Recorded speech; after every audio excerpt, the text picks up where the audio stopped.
नमस्कार दोस्तों, स्वागत है आपका द न्यूज लॉन्चर के इस यूट्यूब मंच पर।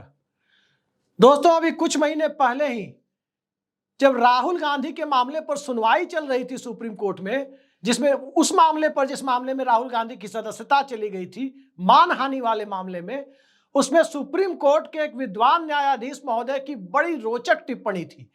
उन्होंने कहा कि आजकल गुजरात के न्यायालयों से इतने इंटरेस्टिंग फैसले, इतने रोचक फैसले क्यों आते हैं। और वाकई जिस गुजरात मॉडल की लोग कल्पना करते हैं, लोग उम्मीद करते हैं, वहां अनोखी चीजें आमतौर पर होती रहती है। मोरबी में पुल गिरता है तब भी अनोखी चीज सामने आती है कि कुछ गोदी मीडिया वाले उस पुल में गिरने से जो लोग मरे उन्हें ही जिम्मेदार ठहरा रहे थे। तमाम तरह के दिहाड़ी और तिहाड़ी उन्हें ही जिम्मेदार ठहरा रहे थे। उसके बाद की स्थिति आप देखें, अवमानना के मामले में राहुल गांधी को, मानहानि के मामले में, क्षमा करें, अवमानना नहीं, मानहानि के मामले में मोदी सरनेम को लेकर के जो विवाद हुआ, उसमें अधिकतम सजा देकर राहुल गांधी की संसद सदस्यता खत्म कर दी गई थी। ये सारे फैसले, अनोखे फैसले गुजरात से आ रहे हैं और गुजरात के न्यायालयों से भी आ रहे हैं। गुजरात की पुलिस भी कई बार इसी तरह के काम करती है। ताजा मामला तो सुप्रीम कोर्ट की अवमानना का है, सारी हदें पार कर जाने वाला है। जरा सोचिए, किसी व्यक्ति को सुप्रीम कोर्ट जमानत दे दे और उस व्यक्ति को एक पुलिस इंस्पेक्टर और एक एडिशनल चीफ जुडिशियल मजिस्ट्रेट के, इन दो लोगों के कारण, इन दो लोगों की सहमति से सुप्रीम कोर्ट के फैसले को उलट करके, सुप्रीम कोर्ट की जमानत के फैसले को उलट करके उसे हिरासत में भेज दिया जाए, उसे जेल भेज दिया जाए। हिंदुस्तान में आपने ये पहला वाकया संभवतः सुना होगा जिसमें सुप्रीम कोर्ट ने किसी को जमानत दी और लोअर कोर्ट ने उसके बाद उसे जेल भेज दिया। आमतौर पर लोग लोअर कोर्ट के फैसले के बाद, डिस्ट्रिक्ट कोर्ट के फैसले के बाद जब किसी को जमानत नहीं मिलती तो हाई कोर्ट जाते हैं, हाई कोर्ट से जब किसी को राहत नहीं मिलती तो सुप्रीम कोर्ट जाता है और सुप्रीम कोर्ट से जो फैसला होता है वो अंतिम माना जाता है। सुप्रीम कोर्ट ने जिसे जमानत दी, जब तक सुप्रीम कोर्ट उस जमानत को रद्द नहीं करता, कोई भी अधीनस्थ न्यायालय, कोई भी सुप्रीम कोर्ट से नीचे माना जाने वाला, लोअर रैंक में माना जाने वाला न्यायालय अगर कोई भी फैसला ऐसा करता है तो सुप्रीम कोर्ट के फैसले को उलट नहीं सकता। लेकिन यहां तो सुप्रीम कोर्ट की जमानत को ही उलट दिया जा रहा है और यह हैरत अंगेज मामला गुजरात के सूरत से सामने आया है। वहां के एक बिल्डर है तुषार शाह।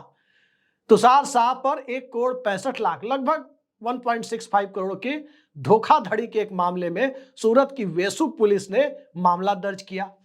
पूरा मामला क्या है, बार एंड बेंच और इंडियन एक्सप्रेस ने भी इस पूरे मामले को कवर किया है और सुनने के बाद आपको लगेगा कि यह मामला दरअसल है क्या। मामला यह है कि तुषार शाह जो बिल्डर है, उनके खिलाफ 27 जुलाई 2023 को वेसु पुलिस ने 1.65 करोड़ की धोखाधड़ी का मामला दर्ज किया। उसके बाद 8 दिसंबर 2023 को इस मामले में, 8 दिसंबर 2023 को इसमें सुप्रीम कोर्ट से उन्हें जमानत मिली थी। लेकिन सुप्रीम कोर्ट वो सीधे नहीं पहुंचे थे, बीच के प्रक्रिया से होकर गए थे, जो न्यायिक प्रक्रिया है उससे होकर गए थे।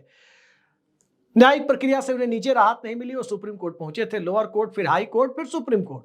सुप्रीम कोर्ट से उन्हें 8 दिसंबर 2023 को एंटीसिपेटरी बेल यानी अग्रिम जमानत मिल गई। अग्रिम जमानत के बाद उस जमानत की कॉपी लेकर 11 दिसंबर को, यानी जमानत मिलने के 3 दिन बाद, वो वेसु पुलिस स्टेशन गए और जब वो जमानत का, सुप्रीम कोर्ट के जमानत ऑर्डर को लेकर, बेल ऑर्डर को लेकर वेसु पुलिस स्टेशन गए, वहां उन्हें अरेस्ट कर लिया गया। यह हैरत अंगेज कारनामा भारत में ही हो सकता है। आपको भी सुनकर आश्चर्य होगा कि जिसे सुप्रीम कोर्ट ने जमानत दी, वो बेल ऑर्डर लेकर थाने जा रहा है तो उसको वहां अरेस्ट कर दिया जा रहा है उसी मामले में। और जब उसे गिरफ्तार किया गया और उसी दिन फिर 25,000 रुपए का बॉन्ड भरवाकर छोड़ भी दिया गया। अब आगे की कार्रवाई देखिए। 8 दिसंबर को सुप्रीम कोर्ट ने जमानत दी, 3 दिन बाद बेल ऑर्डर की कॉपी लेकर वो व्यक्ति थाने में गया। थाने में गया तो उसे गिरफ्तार कर लिया गया और फिर 25,000 रुपए का बॉन्ड, सुप्रीम कोर्ट की जमानत के बावजूद 25,000 रुपए का बॉन्ड थाने में भरवाकर फिर रिहा किया गया। और उसके बाद बयान दर्ज करने के लिए 12 दिसंबर को फिर, यानी अगले दिन बुलाया गया। 12 दिसंबर को जब वो व्यक्ति पहुंचा, उसके बाद उसको पुलिस ने धोखाधड़ी के मामले में फिर से अरेस्ट किया और जब फिर से अरेस्ट किया फिर से अरेस्ट करने के बाद उसे additional chief judicial magistrate ACJM के सामने, दीपा एस ठाकर के सामने पेश किया गया। इस पर मजिस्ट्रेट ने उसे 4 दिन की पुलिस हिरासत में भेज दिया।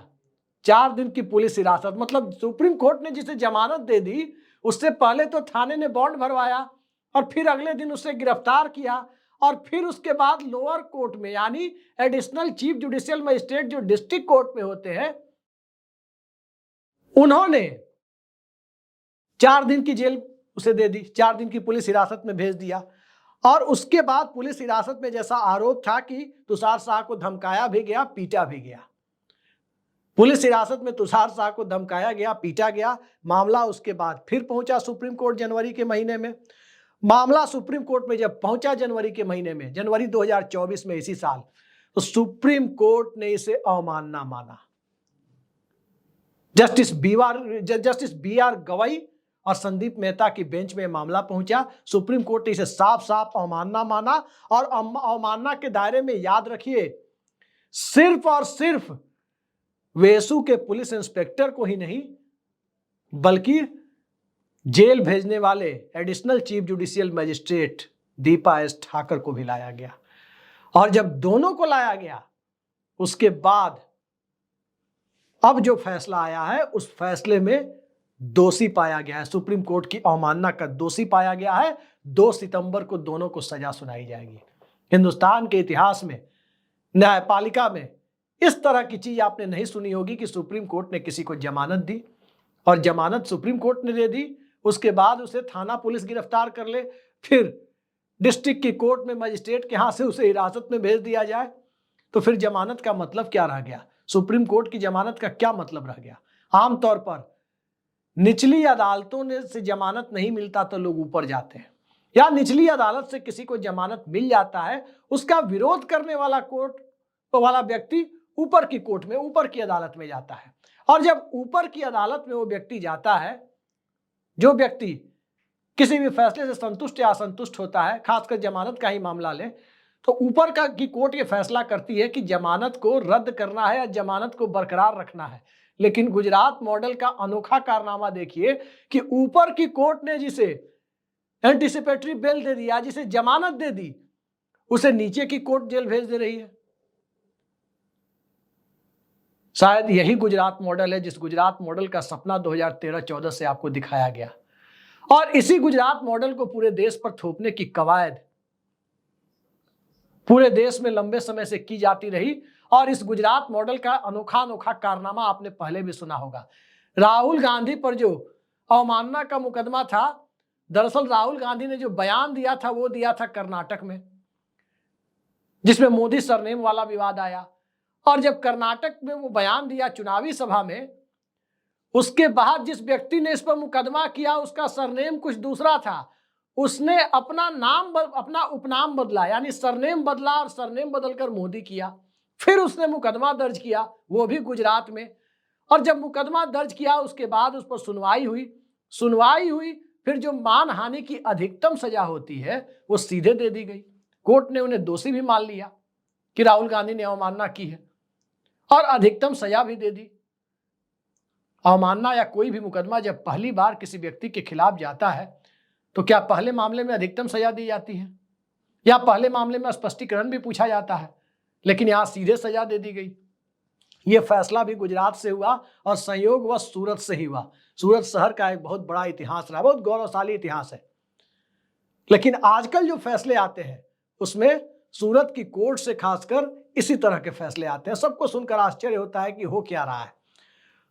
कोई बिल्डर, उसके खिलाफ मुकदमा दर्ज हो रहा है और मुकदमा दर्ज होने के बाद न्यायिक प्रक्रिया जहां नीचे से न्याय की आस में जिनकी पूरी नहीं होती है ऊपर की अदालत में जाते हैं, लेकिन यहां बिल्कुल उल्टा काम कि ऊपर से जिन्हें जमानत मिल गई वो नीचे की अदालत के द्वारा जेल भेज दिए जाते हैं। इस तरह का खेल जो आपने देखा, अगर किसी और हमारे दर्शक ने इस देश में कहीं भी इस तरह का मामला देखा हो तो जरूर हमें बताएं, कमेंट बॉक्स में बताएं। इस मामले को हम आपके सामने लाएंगे और आपको भी बताएंगे कि किस तरह से ये मामला इकलौता नहीं है, दूसरा है।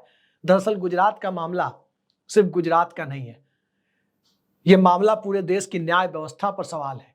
ये मामला सुप्रीम कोर्ट के भारत के संविधान और मूल अधिकारों के संरक्षक होने की अवधारणा के खिलाफ है, उस पर सवाल उठाता हुआ दिख रहा है। आज ही चंद्रचूड़ साहब कह रहे थे, देश के मुख्य न्यायाधीश, राजनीतिक पार्टी में नेताओं को जाने के मुद्दे पर, कि एक कूलिंग ऑफ पीरियड टाइप की बात वो कर रहे थे। पहले भी वो कहते रहे कि जज दबाव में फैसले लेते हैं। तो क्या गुजरात में एडिशनल चीफ जुडिशियल मजिस्ट्रेट ने तुषार मेहता के मामले में किसी दबाव में फैसला लिया और सुप्रीम कोर्ट की जमानत के बावजूद उसकी अवमानना करते हुए जेल भेज दिया? कौन सा दबाव था आखिर? आखिर सुप्रीम कोर्ट के आदेश की अवहेलना करने की असंवैधानिक शक्ति कहां से आ गई एक पुलिस इंस्पेक्टर और एक जुडिशियल मजिस्ट्रेट के पास? यह अपने आप में एक बहुत बड़ा सवाल है। सवाल इसलिए भी है कि आखिर जब इस देश की न्यायपालिका पर लोगों को भरोसा नहीं रहेगा तो किसके ऊपर भरोसा रहेगा? देश की न्यायपालिका में ऊपरी अदालतों से जिसे न्याय मिल जाएगा तो क्या वो न्याय परिपूर्ण नहीं माना जाएगा? कई सारे सवाल जब एक साथ खड़े होते हैं तो इस देश में इंडिपेंडेंट जुडिशियरी, स्वतंत्र न्यायपालिका की अवधारणा पर सीधा सीधा सवाल उठता है। क्योंकि किसी भी देश में लोकतंत्र की सफलता के लिए जो 4-5 जो आवश्यक तत्व हैं, आवश्यक कारक हैं, फैक्टर हैं, उसमें से एक है इंडिपेंडेंट जुडिशरी। बाकी तमाम चीजें आप कहते हैं फ्री मीडिया, यानी स्वतंत्र मीडिया, नागरिक अधिकार, तमाम बातें आप कहते हैं, लेकिन इंडिपेंडेंट जुडिशरी एक बहुत बड़ा मुद्दा है। और सीधे सीधे इंडिपेंडेंट जुडिशरी की अवधारणा पर, उस कॉन्सेप्ट के ऊपर सवाल उठ रहा है कि क्या न्यायपालिका किसी दबाव में काम कर रही है? जस्टिस चंद्रचूड़ कहते हैं कि हमारे फैसलों की भी, यानी न्यायपालिका के फैसलों की भी इस देश के लोगों को आलोचना का अधिकार है, करना चाहिए। जिन्हें लगता है कि आलोचना योग्य है कोई फैसला तो करना चाहिए। चंद्रचूड़ साहब खुद कहते हैं, बहुत अच्छी बात कहते हैं। चंद्रचूड़ साहब ये भी कहते हैं, कई समारोहों में उन्हें कहते हुए सुना गया है कि आजकल जज जमानत के मामलों में फैसला लेने के मामले में हिचक दिखाते हैं। इस मामले में तो हिचक भी नहीं दिखाई गई थी। इस मामले में तो चंद्रचूड़ साहब की अदालत में उनके साथी जज ने ही जमानत दे दी थी। लेकिन यह मामला तो हिचक से आगे का है। यह मामला उस पूरी प्रक्रिया पर सवाल उठाता है जहां भारतीय न्याय व्यवस्था में सुप्रीमेसी ऑफ सुप्रीम कोर्ट को सभी स्वीकार करते हैं। संसद से लेकर संविधान, राज्य की विधानसभा, आम नागरिक, पुलिस, सिविल सोसाइटी, सभी इस बात को स्वीकार करते हैं। बावजूद इसके क्या सूरत की एसीजेएम इसे स्वीकार नहीं करती? क्या वेसू का पुलिस इंस्पेक्टर जो अब सस्पेंडेड है वो इसे स्वीकार नहीं करता? इतना बड़ा सवाल भारत की न्यायपालिका पर आजाद भारत में कभी खड़ा नहीं हुआ। ये एक छोटा मामला नहीं है, ये बहुत बड़ा मामला है। जिस मामले पर यदि गौर किया जाए तो आपको पता चलेगा कि क्या एक ऐसी रवायत की शुरुआत है जिस रवायत के बाद आने वाले वक्त में इस देश की न्यायपालिका के फैसलों को भी लोअर कोर्ट के लोग, सर्वोच्च न्यायपालिका के फैसलों को लोअर कोर्ट के लोग बदलते रहेंगे।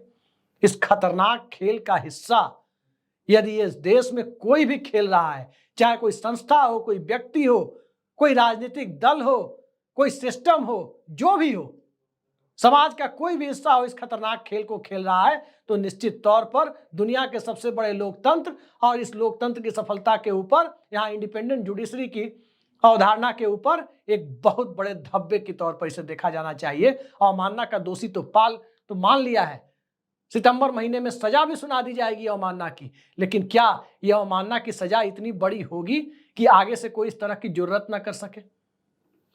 देखते हैं होता क्या है। जो भी होगा, इस देश के विद्वान न्यायाधीश इस देश के कानूनों के मुताबिक एक बेहद सक्षम और बेहतरीन फैसला लेंगे, इस बात की पूरी उम्मीद है। फिलहाल के लिए इतना ही। नमस्कार।